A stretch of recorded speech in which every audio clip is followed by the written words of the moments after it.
بسم اللہ الرحمن الرحیم۔ السلام علیکم، آپ دیکھ رہے ہیں الف نیوز اور میں ہوں آپ کے ساتھ ماجد علی۔ شامل کرتے ہیں پاکستان اور دنیا بھر سے breaking news headlines. Bagram air base کے لیے اگلے 20 برس جنگ لڑنے کو تیار ہیں، افغان حکومت کا ڈونلڈ ٹرمپ کی دھمکیوں پر جواب۔ افغانستان کی طالبان حکومت نے امریکی مطالبے پر بگرام ایئر بیس واپس نہ کرنے پر سخت رد عمل دیتے ہوئے اعلان کیا ہے کہ وہ اپنی سرزمین کا 1 انچ بھی کسی کو نہیں دے گی، اور اگر امریکہ دوبارہ اڈہ حاصل کرنے کی کوشش کرے گا تو اس کے خلاف اگلے 20 سال لڑنے کے لیے بھی تیار ہیں۔ افغان وزارت دفاع کے وزیر محمد یعقوب مجاہد نے کہا ہے کہ اگر امریکہ بگرام واپس چاہتا ہے تو ہم اس کے خلاف اگلے 20 سال تک لڑنے کے لیے تیار ہیں۔ جنرل ڈائریکٹوریٹ آف انٹیلیجنس کے نائب ملا تاج میر جواد اور وزارت خارجہ کے نمائندے بھی اس موقف کی تائید کرتے ہوئے کہہ چکے ہیں کہ افغانستان کبھی اپنی سرزمین پر غیر ملکی فوجی تسلط برداشت نہیں کرے گا۔ یہ بیان امریکی صدر ڈونلڈ ٹرمپ کی جانب سے بدلے میں سنگین نتائج کی دھمکی کے بعد آیا، جنہوں نے کہا تھا کہ اگر بگرام ایئر بیس واپس نہ ملا تو واشنگٹن کارروائی کر سکتا ہے۔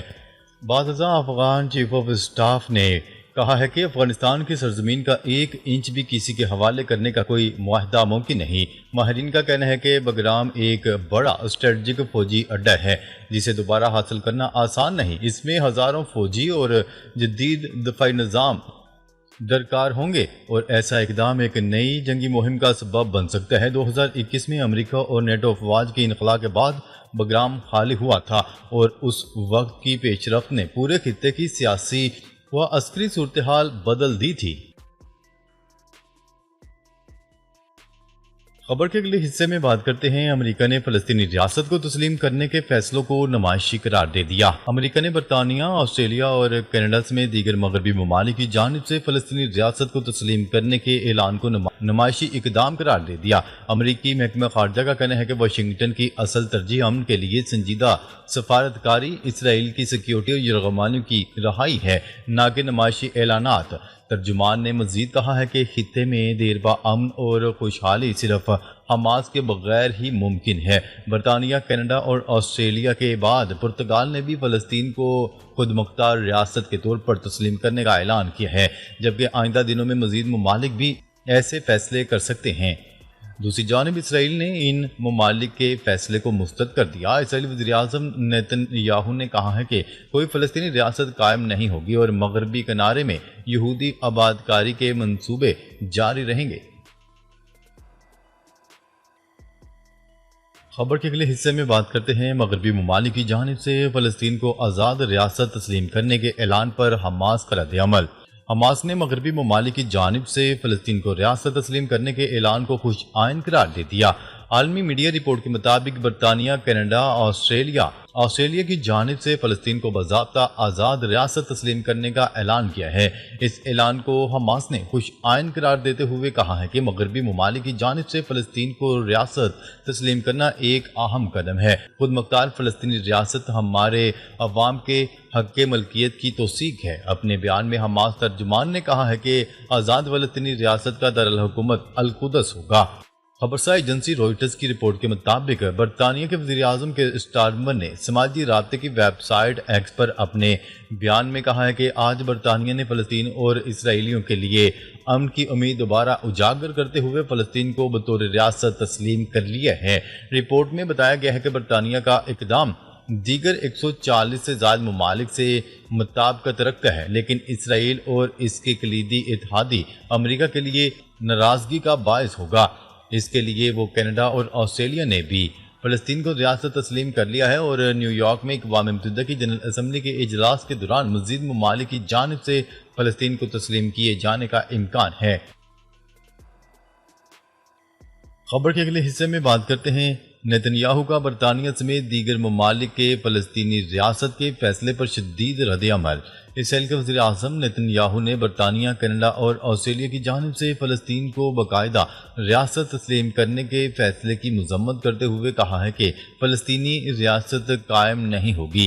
غیر ملکی خبرساز ایجنسی کی رپورٹ کے مطابق اسرائیلی وزیر اعظم نیتن یاہو نے کہا ہے کہ میرا ان رہنماؤں کو واضح پیغام ہے جو 7 اکتوبر کے واقعے کے بعد فلسطینی ریاست کو تسلیم کر رہے ہیں، وہ دہشت گردی کو بڑا تعاون فراہم کر رہے ہیں۔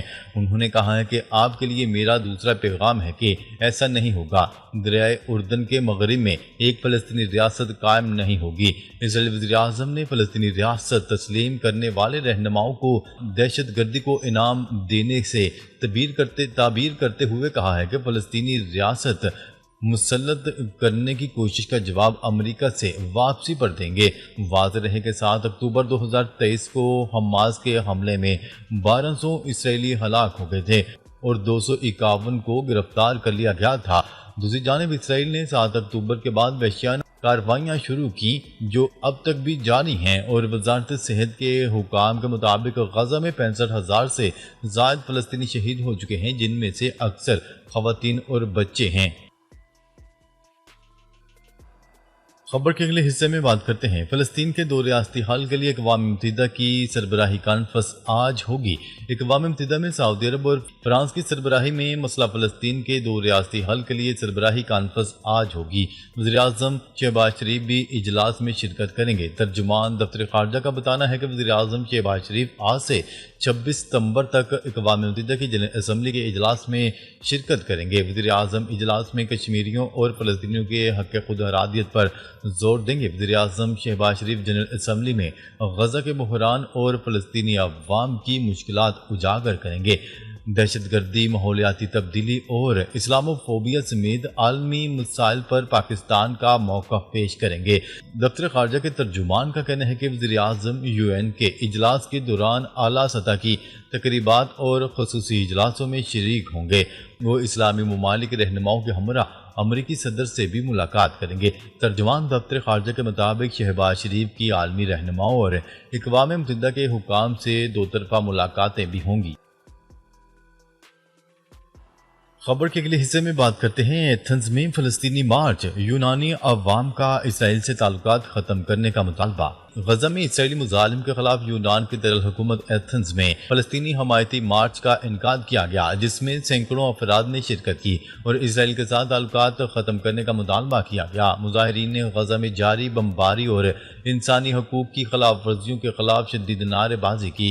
شرکاء کا کہنا تھا کہ یونانی حکومت کو اسرائیل کے ساتھ ہر قسم کا تعلق ختم کر دینا چاہیے اور فلسطینی عوام کی کھل کر حمایت کرنی چاہیے۔ اسپین میں ہیلتھ ورکرز نے غزہ میں فلسطین کی نسل کشی کے خلاف منفرد انداز میں احتجاج کیا اور ہاتھوں پر سرخ رنگ لگا کر خون رکوانے کی علامتی اپیل کی۔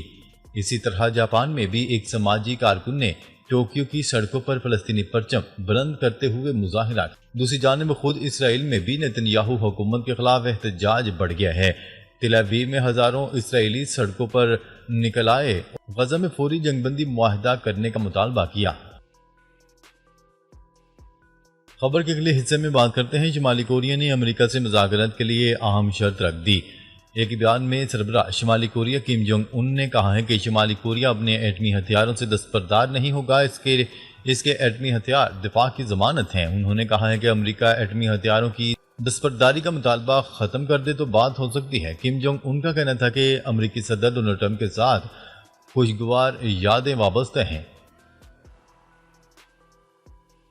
خبر کے اگلے حصے میں بات کرتے ہیں۔ اسرائیل کی حماس کے خلاف حکمت عملی ناکام ہوگی، فرانسیسی صدر ایمانوئل میکرون نے کہا ہے کہ اسرائیل کی حماس کے خلاف حکمت عملی ناکام ہوگی۔ ایمانوئل میکرون کا کہنا تھا کہ اسرائیل نے حماس کے کئی رہنما قتل کیے پھر بھی اسے ختم نہ کر سکا۔ اب بھی حماس کے پاس اتنے ہی جنگجو ہیں جتنے شروع میں تھے۔ حماس کو ختم کرنا جنگ کے خاتمے کا حل نہیں۔ فرانسیسی صدر ایمانوئل میکرون کا مزید کہنا تھا کہ غزہ جنگ اسرائیل کی ساکھ کو نقصان پہنچا رہی ہے۔ واضح رہے کہ فرانسیسی صدر ایمانوئل میکرون کا بیان اس وقت سامنے آیا جب آسٹریلیا، برطانیہ، کینیڈا نے باضابطہ طور پر فلسطین کو بطور ریاست تسلیم کرنے کا اعلان کر دیا ہے۔ آسٹریلوی وزیر اعظم نے اعلان نیو یارک میں اقوام متحدہ کی جنرل اسمبلی اور مشرق وسطی میں 2 ریاستی حل سے متعلق اہم کانفرنس کے موقع پر کیا تھا۔ یہ اقدام برطانوی وزیر اعظم کیر سٹارمر اور کینیڈین وزیر اعظم مارک کارنی کے ساتھ ہم آہنگی کے ساتھ سامنے آیا تھا۔ ناظرین اب تک کے لیے اتنا ہی، مزید خبریں لے کر بہت جلد آپ کی خدمت میں حاضر ہوں گے، تب تک کے لیے اپنا خیال رکھیے گا، اللہ نگہبان۔